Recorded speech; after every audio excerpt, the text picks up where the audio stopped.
Yes, sir. Hey, shout out to Noti Gang. I like how we load up and people in a building already.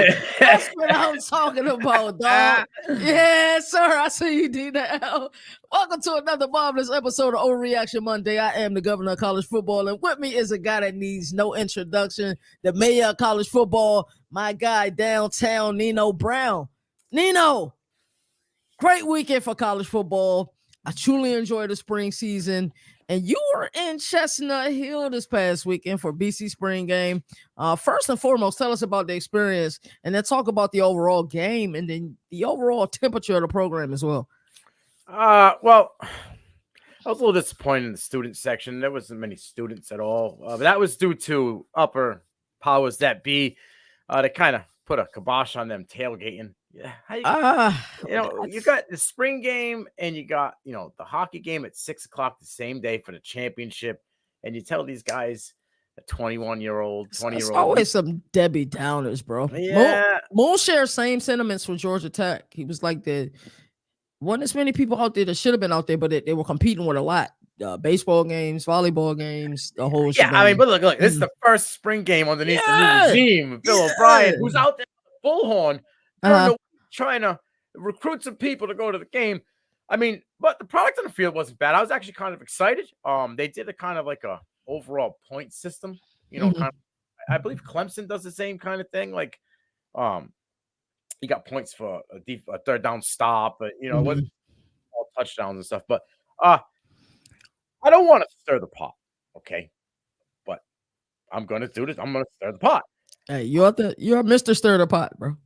FIU transferred Grayson James at quarterback, bro. And even Tommy said it in the post game, bro. He's nipping at his heat. Like, Tommy can't mess up. Like, Tommy has to continue to go forward, or this kid will take his job, and that's a fact.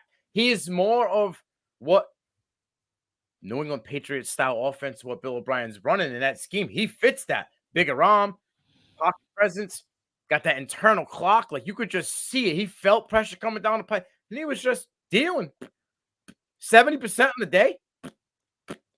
Now, Tommy got hot when we went up tempo.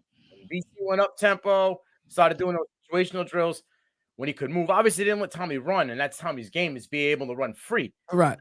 How much Bill O'Brien's going to want freeness out of his quarterback. So, but when they got to that point where Tommy was getting blitzed and was able to kind of move and throw on the run, we saw him deliver 2 straight dimes to my guy Jaden Ski. I'm talking about a back shoulder throw in the corner of the end zone. That was like, that was another Nino nugget. Because if you remember in the preview, you brought up Ski.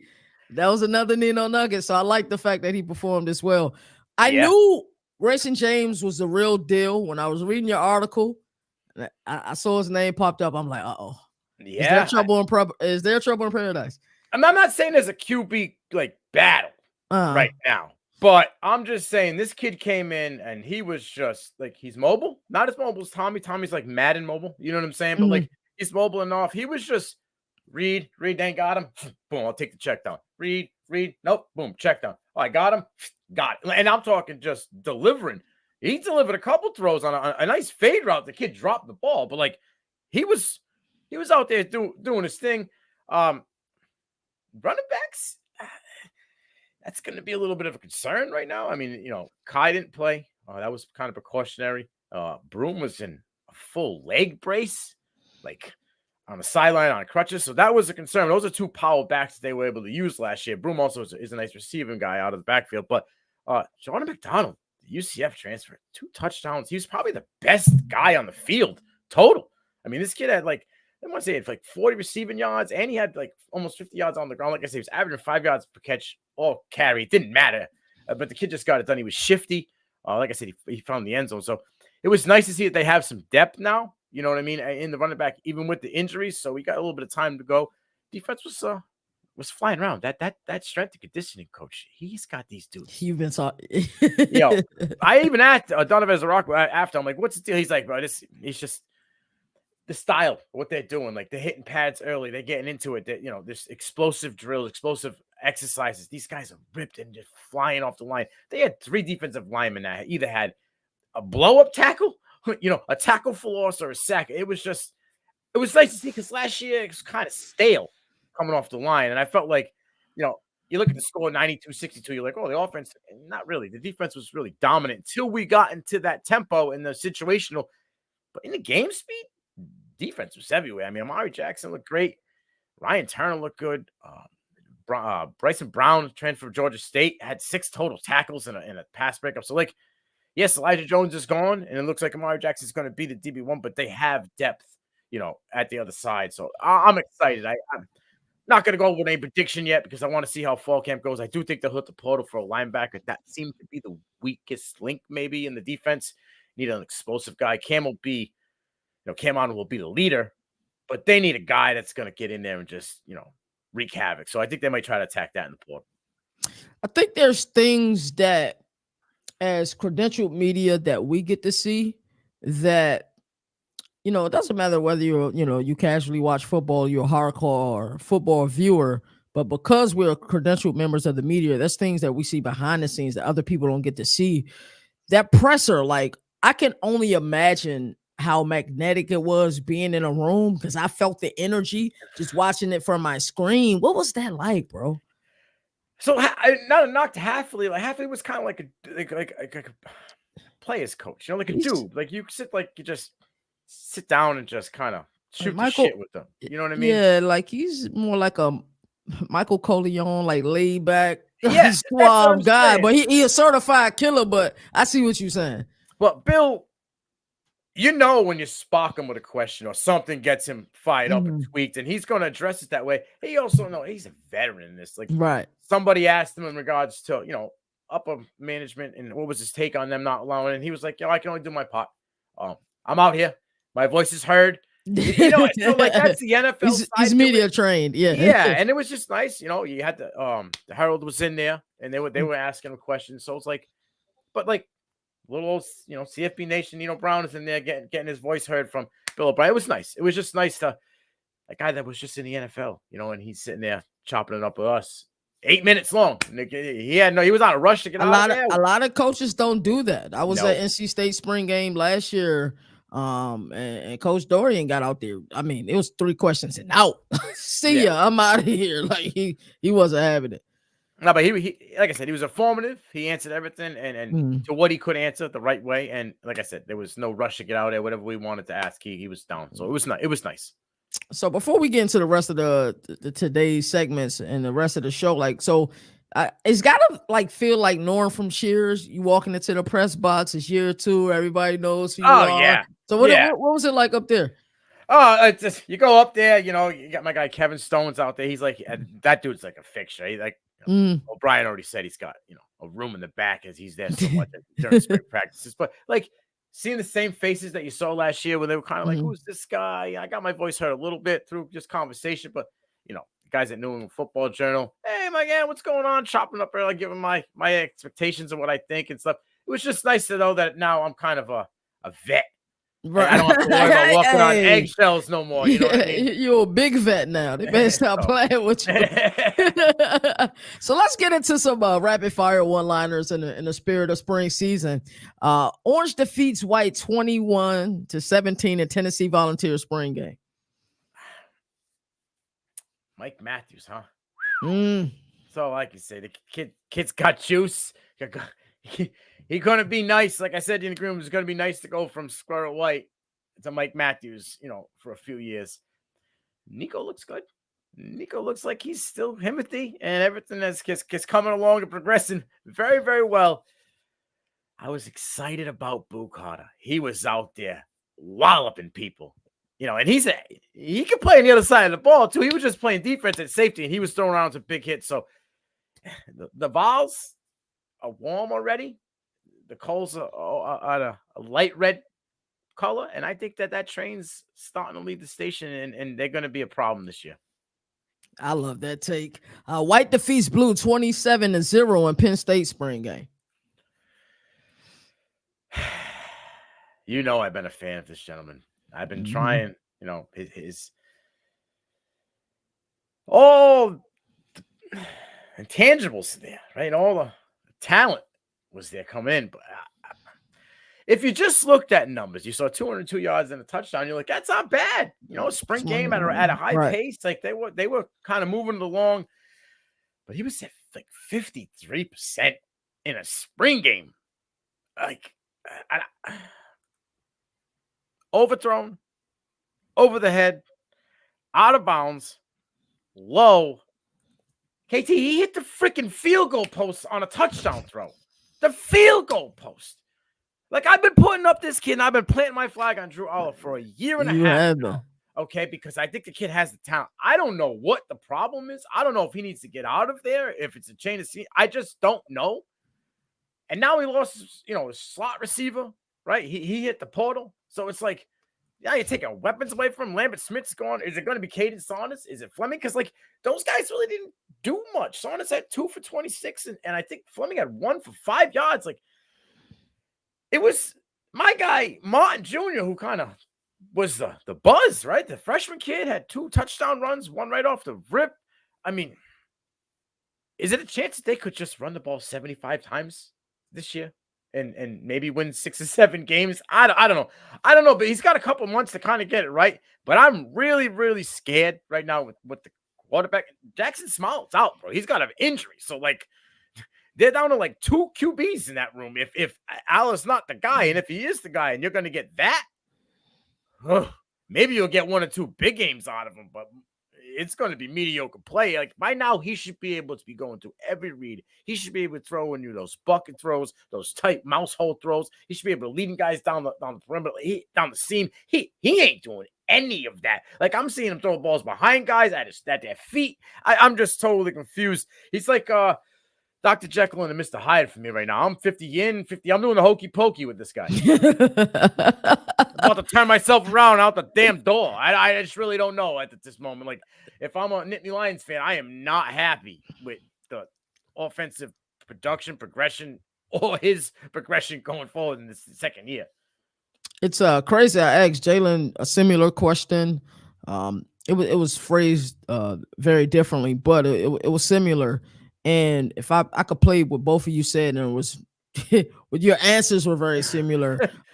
Fear in it not being a quarterback friendly enough offense, fear in the production in the wide receiver room. And you talk about a guy that was supposed to, have this type of talent, and going into next year, supposed to be one of the first quarterbacks off the board. It's scary. They gave him Dante Cephas last year. Yeah. Like, it was just nothing. Like, nothing. Is it going to be a Singleton, Allen, like, Martin type thing? Maybe, but it's going to be you might be seeing a more boring offense in Michigan. And I'm not. I've just never been a James Franklin fan. James Franklin drives you to the movie, but don't got enough money to pay for the ticket. And bro be playing not to lose in the biggest of games. He just don't want to get embarrassed. He doesn't know how to win. He don't know how to win. He wins by mistake. It's so annoying. Yeah, bro. Maroon defeats Orange 21-14 in Virginia Tech spring game. I'm very excited about Virginia Tech this year, by the way. Is Kyron Drones the next Jalen Hurts? And are the Hokies ready to get down? Because I'm telling you, you got to see him up close and personal last year. So I hope when people are hearing this, they're understanding that you saw him up close and personal last year. This kid has the intangibles. I mean, he was 6 for 10 for 122 yards, 2 touchdowns, and an interception in the first half. He didn't even play in the second half. My man just took a seat. I'm gonna put my feet up. I ain't got to prove nothing else. He's the guy. I'm telling you, like, everybody's like talking about Caden Salter and Byron Brown. And like, listen, I'm just trying to say, Bryce Brown, Drones is going to give you that same buzz that they got last year out of those guys. You're about to get that from this kid. He has it all. He's mobile. He can throw from off all platforms. He can take off if he needs to. He has a howitzer. He's not afraid to sit in the pocket if he needs to take, and fear down the gauntlet of some linebacker coming to blow him up. He will just sit there and just dime it out. Like, last year, there was some scary throws, some turnover-worthy throws. You're like, whoa, like to have that one back. But I mean, they didn't give him the job though. Like he had to earn a job, and it was towards the end of the season when he fully got the job. Oh yeah, no, I agree. Yeah. But he was, you could see week after week he was gaining more trust, right? Like his arm strength is there. He's got, and now, yeah, you got PJP in the back here, right? Looking electric. The redshirt junior running back, 62 total yards. My man had 31-yard run on top of a 25-yard reception for a touchdown. Listen, if Allie Jennings, I see Moonshine, if Allie Jennings can show up, that's fine because they got Daquan Finn on the other side. I'm cool. Felton is nice. Felton, I'm sorry. Daquan Felton. But Jennings only really did was recover a fumble. Like that's all he was. His known to fame in this game was, I hope he's 100% healthy. Last year injuries lingered and he couldn't play. If he's 100%, he could be a threat, or he could just be a product of playing in the Sun Belt Conference and not as much. That's the scary part. I think it's the first over the ladder, because what we seen from him at ODU in 22 was that daggone good. If he can stay healthy with Kyron Jones, his ability to make plays off platform, I think that's going to be fantastic. I'm really excited about them this upcoming season. Team Swarm defeats Team Wreckham 27-24 in Georgia Tech spring game. Georgia Tech might low-key have one of the best wide receiver rooms in the country. I'm just going to let that sizzle like bacon in a pan as it's warming up, because, we already know about Singleton, right? But guys like Chris Elko, like freshman, Chris Elko was like Emeril Lagasse out there cooking. 5 receptions, 143 yards, and 2 touchdowns. As a true freshman, Singleton didn't play. He's kind of got a little bit of a lingering injury, so they were like, you could just chill out, right? But they had another gentleman who went off for 93 yards and 3 receptions. They have pieces in play, and again, guys healthy. Haynes King ain't the only guy who could throw the ball around. I'm just going to leave it at that, okay? Because Zach Pyron might be the best backup in the country.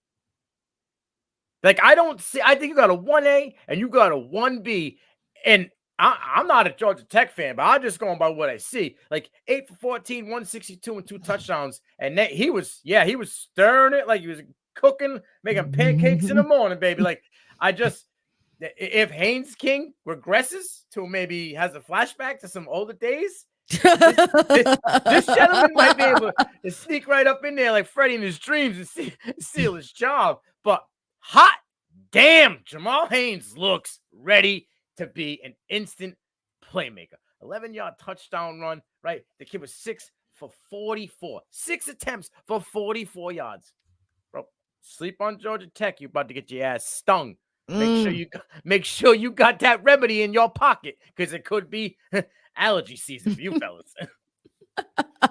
I love it, man. I love the old ball coach as well there at Georgia Tech as well. So I'm excited. Yo, they got a big kicker. Boom out is Janikowski. All right. Aiden Beer hit a 62-yarder in this game. So that's crazy. But yeah, Brent clock, baby. Let's go. Brent Key was my favorite from ACC Media Days last year. Of all the coaches, he was by far my favorite. So we got 2 more questions and our rapid fire one-liners. A team that won the spring season so far. Teams, that's with an S. Go. I got 2. Okay. I got 2. One, you might put your seatbelt on, but yeah, I know you're ready. For the first one, I got LSU. All right, Garrett Nussmeier came to the table, unzipped it, and put it on the table, and let everybody take a look, fellas. I'm here to play with the big boys, okay? 187 yards, 2 touchdowns. My man didn't miss for the first 7 throws, okay? He threw a nice 59-yard touchdown throw to Kyron Lacey, and it seems as though Kyron Lacey is ready to be the next Brian Thomas Jr. or Malik Neighbors in this offense. He's just stepped up. Hello, hold my beer. I'm ready to go. But Garrett Nussmeier has the arm talent. He has the explosiveness. He was reading. It was like they were lining them up. Here you go. I'm going to give you the cliff notes right in the mid-game, and you're just going to go off. And he was just acing the test. Bing, bang, boom. This kid probably put everybody on notice, and there's a very good chance he's probably a top 5 quarterback in this class. All said and done. Shout out my guy, Andy Pham, who says he's QB1. I'm not on that train yet, but I do believe this kid's got that juice and that howitzer of an arm. They don't play guys in LSU the bag to sit on the bench. I'm just going to leave it at that. But you've seen Caleb Jackson show up, look shifty, looked explosive, right? He had 60 yards on 14 carries with 2 touchdowns. Hello! They put Hal Perkins back at the inside linebacker role. What happens? Hey, production! All right, folks. Let's keep him there. Let's let him do what he does, and he will perform.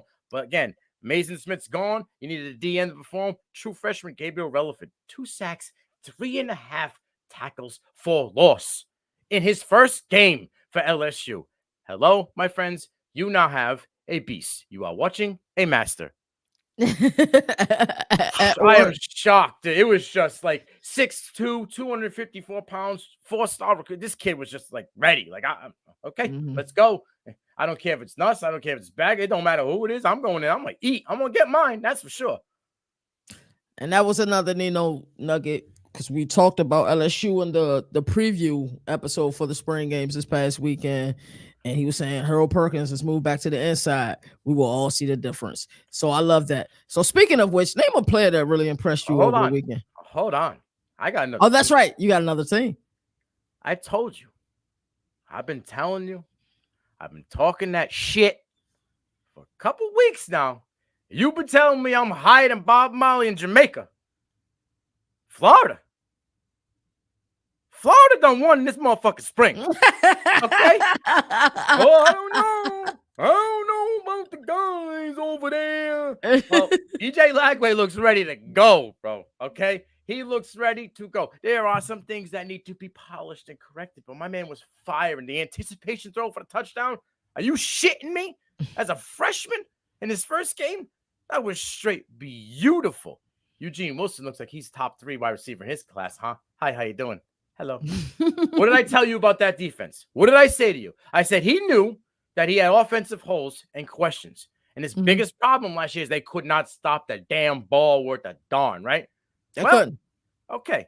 They had 3 defenders have 6 tackles apiece, including my guy, Pup Howard, who transferred over from South Carolina, who was a 5-star. This kid is about to eat a lot at the buffet, got his table locked in. He going to be a top linebacker in the SEC. So we won't see any Ray Davis explosions this year like we seen last year. I don't believe when so. He ran all over that Florida Gator defense. I really like, they had 2 picks, right? They had two interceptions in this spring game. They had a lot of big explosive tackles in this game. The guys who were supposed to do their job did their job, right? In the game. I know it's a spring game, and it's like the underwear Olympics. I get all that.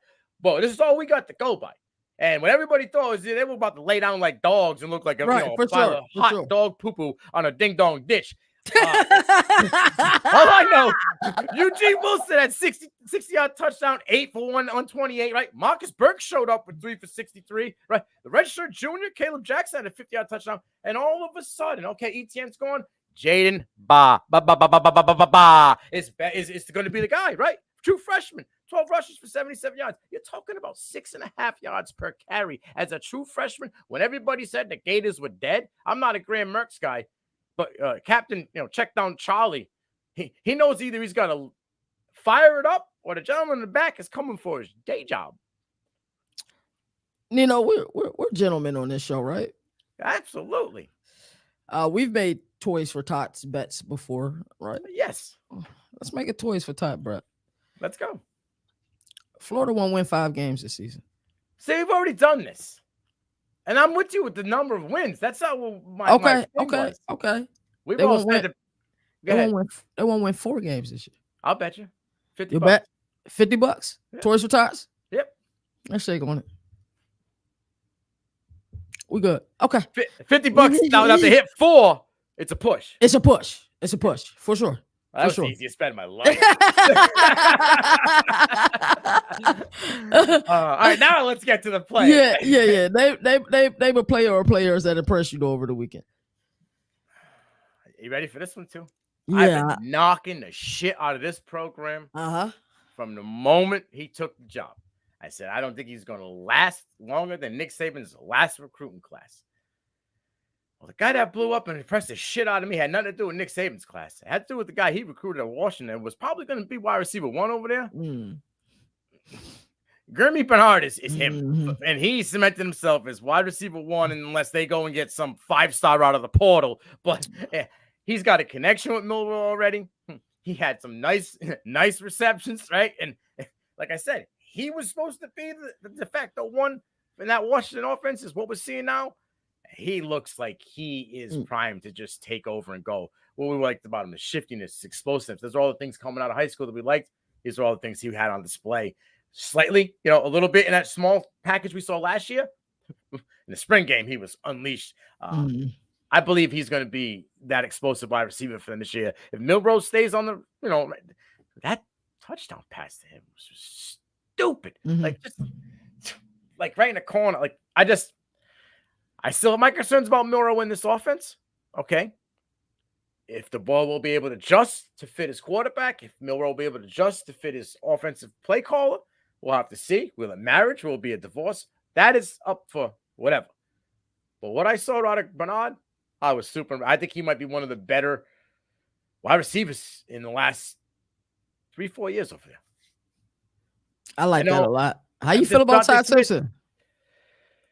No comment. No comment. I've been telling you for a reason. We heard. What did I say about Simpson? Oh, well, true freshmen don't start. Okay. Well, I guess true sophomores don't start either, right? And then we see what we got out of him. We're going to get out of him now. You would think at this point, sitting around, just watching the TV, reading a book, a playbook, he'd be a little bit farther along. I don't see this dude as a threat to Milroe at all. Like, Milroe could just say, yeah, I'm just going to coast, bro. Like, I don't see this guy at any point attempting to steal the shop at all. The other kid, I think the other kid would. More before Ty Simpson did. Wow. Is it Mack? Is that his name? Came over from Washington. Austin Mack, I believe his name is. That sounds correct. I think J-Lo was talking about him earlier. That's really interesting. I got a name for you though. Right? Yeah, give me a name. He wasn't in any games. He was in a scrimmage. Okay. His name is Jurian Dickey. He a 5-star wide receiver out of Eugene. Okay. He was in last year's class, didn't see the light of day. He wasn't ready. It was a little raw. But when you got the coach come out and say that he is light years ahead of where he was last year,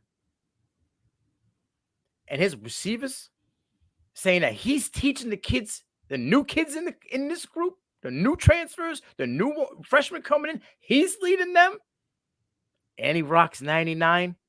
And who rocks 99 is what? It ain't no. You gotta have you big ones to go out there with some oddball number like that. Listen, I'm not saying he's coming out for 1,000 yards, but they are going to be some manufactured plays for Jurian Dickey. Coach already said, Lang's already said he's seen these flash plays, these wild plays, but he wants to see more consistency. He got a couple months to get more consistent. This man gets consistent. Now watch out. He might become for somebody's job. I'm going to store that Nino nugget as well. Let's get into some recaps. The Georgia Bulldogs had their annual G-Day spring game over the weekend, and it ended in a 2020 tie. Highly competitive. I'm sure Kirby is happy with the outcome, and Carson Beck led a brilliant game in the drive to lock it up at 2020. Nino, like you do so well, break this down for us. So did you watch? You watch this one? I had to work, bro. All right. So what I know, this is what outside of the fact that ETN looks good, okay, and I don't know if there's going to be any kind of penalty that he's going to face or whatnot. And Roderick Robinson looks like a straight bull in a china shop, just running over anything in front of him. But they're going to need that, gentlemen, because obviously Andrew Paul hit the portal today, so that's a loss. It's open season, bro. These next 15 days are going to be crazy. But I asked you if you watched it because I learned a little nugget of information midway through the game. Ryan Poglowski has a stress fracture in his knee. He didn't play. Okay. Carson Beck threw the ball 45 times.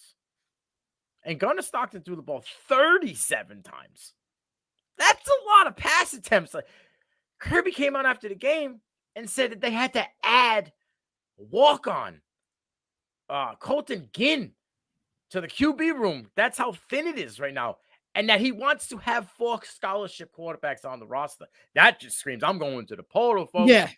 Okay? So, and if they don't, that whole, the Kostenbeck willingness to show himself throwing into tight windows, in this game, and willingness to take them deep shots that we really didn't see as much of last year, Right. they might dial that back, because if he gets hurt, you're down to one man. You might not be able to just keep taking, but if they can, man, he looked good, huh? And it looked like this kind of, I said it earlier, a couple weeks ago, this might have been Georgia's best wide receiver room in a long time. Mm-hmm. Finally, we heard about what Dominic Lovett could do, what he Right. could be. Never showed it. I'm like, oh, is he going to be another one of them guys that just what ifs, right? No, he buried the what if. That touchdown catch was stupid. I mean, had over 100 yards in a touchdown. Colby Young had a touchdown as well, which was nice to see him. The Miami transfer get involved. There's a lot of pieces there. I really like. I like that live wide receiver room. But for me, what I thought was absolutely probably the best performance for Georgia, Michael Williams. 19-year-old, 6'5", 265 pounds. This dude did everything. 2 pass breakups, an interception, and he had 6 tackles.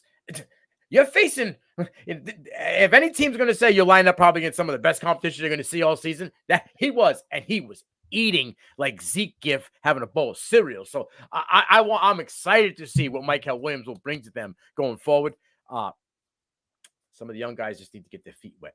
We noticed a lot of just need to just more reps. Get a little more reps and we'll be all right.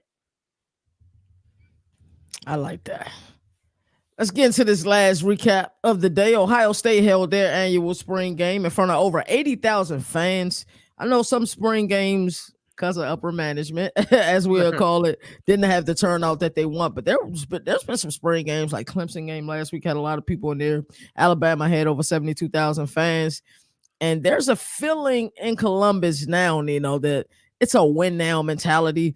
Offense defeated the defense 34-33 behind. No, I'm doing this intentional. Burn the boats, baby. Devin Brown's 5 for 7 for 66 yards and a touchdown. What was your overall impression of this spring game?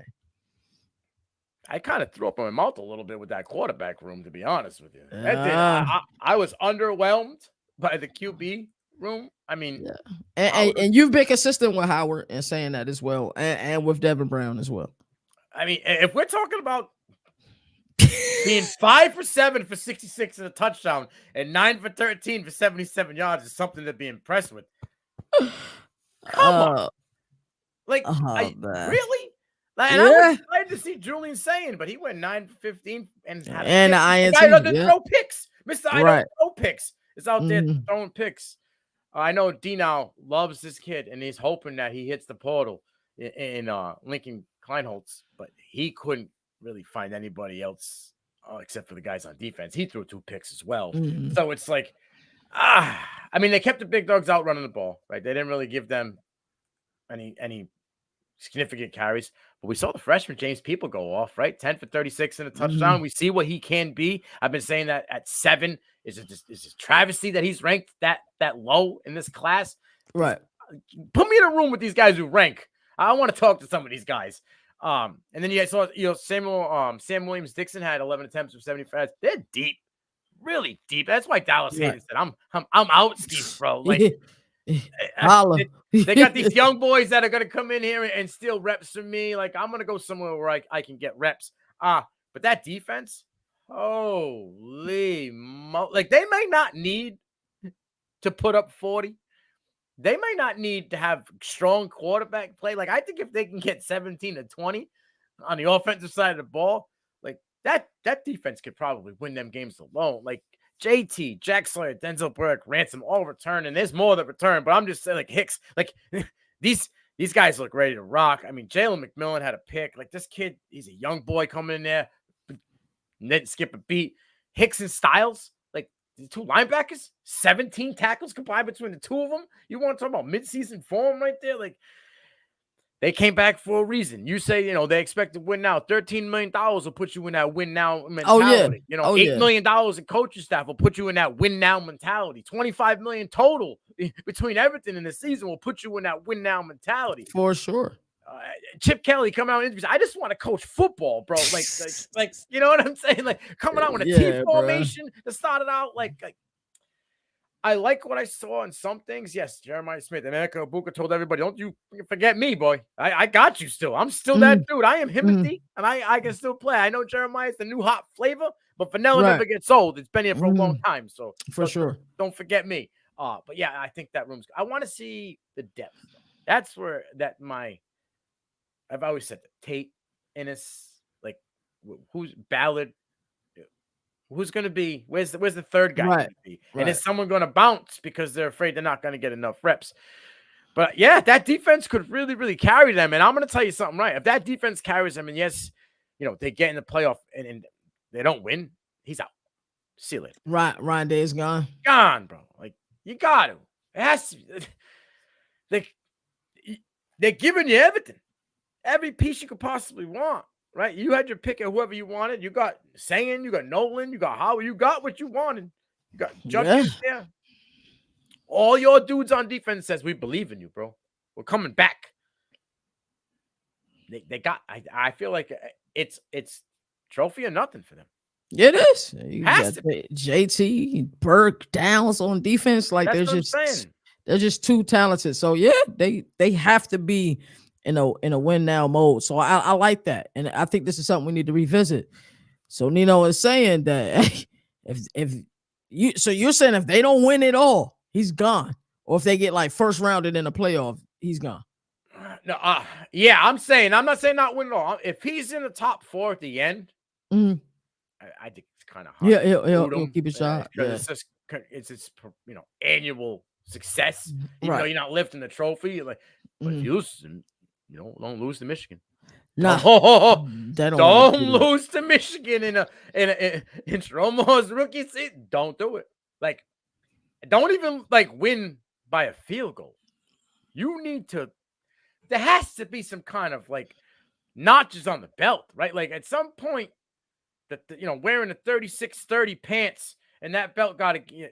It's a little bit too loose. Like, we got to get a couple more. I got to tighten it up a little bit here. You know what I mean? Like, he seems to just be cool with what he's got and thinks that his job seems to be secure no matter what he does. Like, you brought in Chip Kelly. You didn't go and bring in Johnny Young Gun.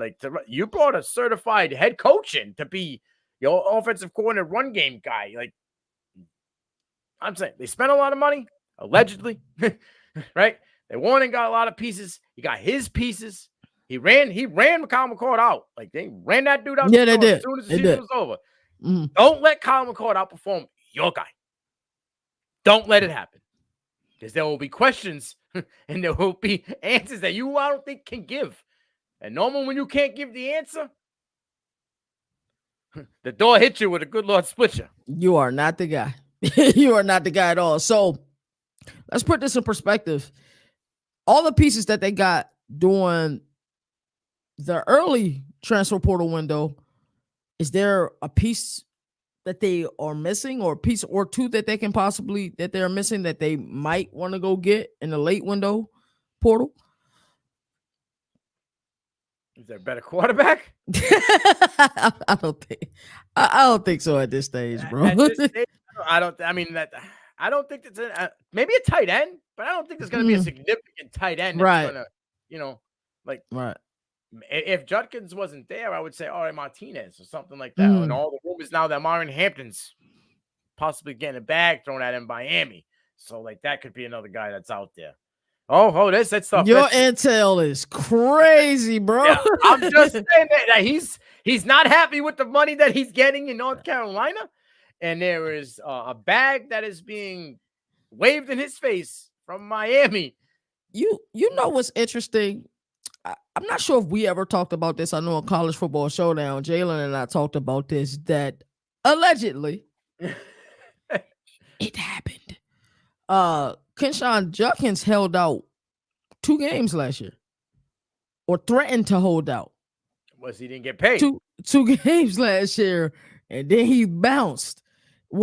Can we see this more often? You remember when Emmitt Smith did it in '93 and the Cowboys won the Super Bowl? Can we see this at the collegiate level where people will threaten to hold out if you don't get them a bigger bag? Damon Martinez was adamant that he was staying after everybody left, right? And he left because they gave him 100 out of the 400 he was promised. Don't let these kids expose him. Do not let, because what you're doing is you're giving them the leverage again. You started to get the leverage back slowly by getting sanctions and getting the government involved and trying to get a game plan here, right? You get exposed by like lying, like the Jaden Rashada deals. And that was bad. That was all time bad. I'm saying, like, you universities start getting exposed like this. You're giving these 18-year-old kids the leverage. You don't want to do that.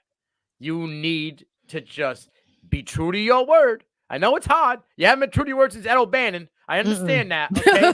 But you need to stay true to your word, please. That's a fact, bro. And Reggie Bush still thinks you're a sack of shit. You told him he'd be fine, and you took it away from him just to make yourself look good, right? But it's going to get ugly if you keep going down this road.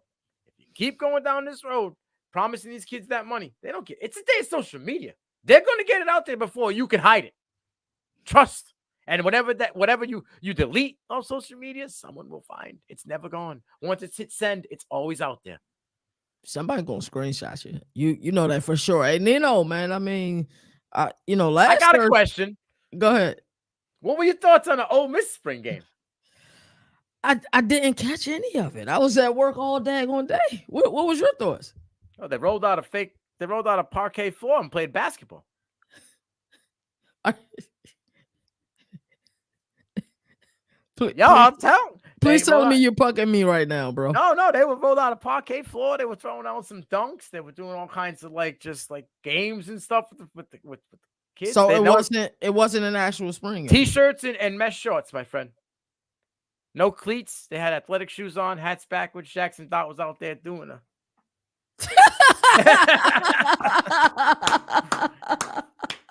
I kind of dug it. I'm like, yo, you know what? Wow. If the fans are cool with it, right? That's like Seattle Seahawkish. Like the you know what that's a Lane Kiffin move. That just it is. You know what he's saying? I put my piece on the table first. we good. I don't need to play spring ball. My team's healthy. We good. Right. Everybody's all on the same cylinder, on the same levels. Come see me. Wow. Ole Miss. Keep Ole Miss in mind. I've been talking Ole Miss a lot, an awful lot. Keep them in mind. That's interesting. I was about to ask you. So, last Thursday, we kind of did a preview show. I was wondering if I don't know what you got on the schedule this week. Oh, you're saying point. I tell you all the time, just point. I'll be there.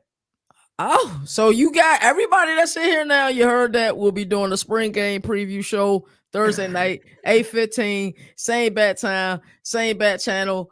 Hey, any final words? It's only going to get more louder, more excitement, more fire as the weeks get closer to us getting final rosters and some kickoff. So stay tuned. Get your popcorn ready. It's never a dull moment here. Hey, vote us back in, right? We got the governor and the mayor need to get voted back in for another term. We're getting ready for election season. It's time. Take us away. It's always like to say there are no moral victories in a sport that survive in advance. That's why college football has the greatest regular season for now. Until next time, y'all already know what it is.